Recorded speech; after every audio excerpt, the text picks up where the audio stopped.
তো ফাইনালি মেলা থেকে বাড়ি চলে এসেছি। এনেছি এতগুলো জিনিস।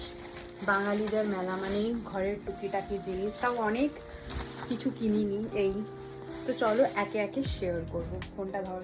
এই যে, তো চলো এক এক করে শেয়ার করি। ফার্স্ট হচ্ছে এই বোতলটা। আমার অনেক দিনের ইচ্ছে ছিল, আমি ব্ল্যাক কালার নিয়েছি। এটা এখানে খোলা যায় আর এখানে খোলা যায়। তোমরা গেস করো কত নিয়েছে। তারপরে বাবা নিচে একটা প্লাস। ওকে, এই প্যাকেটটা খুলি। প্রথমে নিয়েছি একটা ক্ল্যাশার। এটা হচ্ছে বোনের জন্য। একটা এটা আমার জন্য। এটা একটা ক্লিপ। এই যে এটাও একটা ক্লিপ, সবই বোনেরই এগুলো। এটা একটা ফ্লাওয়ার। আমি লাগাই, আর কেউ লাগে না। এটা আমার মায়ের। আরেক পিস আছে এই যে। তারপরে আরেকটা এইটা, এটাও এরকম করে লাগাবে। আচ্ছা, তারপরে একটা নতুন জিনিস দেখলাম, আশা করি সবাই দেখেছে, চিংড়ির পাঁপড়।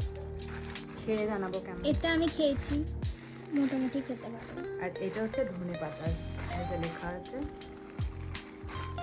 তো গেল দুটো পাঁপড়। আচ্ছা, এই একটা গার্ডারের সেট, যারা সাবান মাখো ঘষে ঘষে। এই যে সরু চিরুনি, না ভালোই আচড়ানো যাচ্ছে। আর আছে, ও আরেকটা হচ্ছে বোনের। দুটো, একটা না দুটো কিনেছিস? চাবের রিং। এগুলো কেমন দেখতে রে? এগুলো একটু যাই হোক, এটা খুব কিউট। লাভ একটা, আর একটা তোরই তো সব জিনিসপত্র। এটা হয়তো আমার আরেকটা এই ক্লাচার। বাস। আর হচ্ছে এই একটা চশমা, এটা আমার বোনেরই সব জিনিস। আর বুক ফেয়ারে একদিন যাওয়া হয়েছিল, তো ও নিয়েছিল মোরাল স্টোরিজ অফ গ্র্যান্ডমা। ছোট ছোট 22টা, 22 না, পিছনেও আছে 44টা। ও সরি 44টা স্টোরিজ আছে। তার মধ্যে আমার দুটো স্টোরি পড়া হয়ে গেছে। ওকে, তো চলো এই হলো আমাদের মেলার